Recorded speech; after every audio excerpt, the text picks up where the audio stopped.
Hispanic men who have sex with other men had the highest number of new HIV infections in 2022. In Victoria County, at least 50% of the population is Hispanic.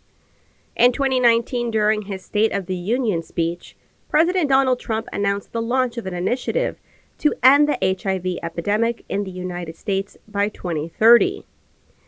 While Victoria County Public Health Director David Gonzalez says there are about 100 HIV cases they are aware of, it's possible there are more infections in our area. We don't provide services to every HIV/AIDS positive patient here in the Crossroads, but we are here to provide services to those that do need it. It's also important to remember HIV is not exclusive to the LGBTQ plus community, and a wedding ring doesn't protect against the virus. I ran an HIV women's clinic in San Diego.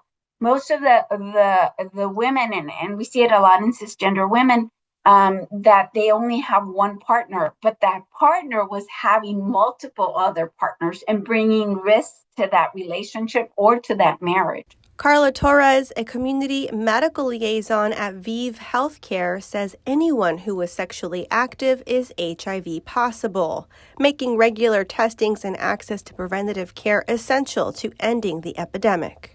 Everyone is HIV possible, understanding that sexuality is part of the human experience.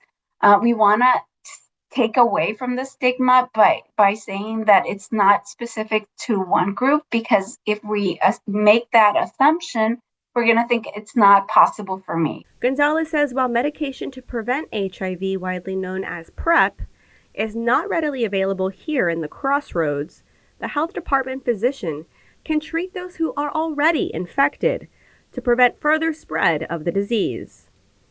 Here in Victoria County, Gonzalez says the demand for local access to PrEP has come up here and there. But we haven't had a large demand yet. We're definitely always looking at options for that and see if that's a service we want to offer down the line. Currently, we're not offering those, but we're not opposed to researching the opportunities for that further. Along with access to medication, education is also a key component. We've done some events in the past partnering with the universities here for free HIV and AIDS testing and STI testing as well. So we may look at doing an event like that in the future to provide that testing available to those who may not be able to afford it.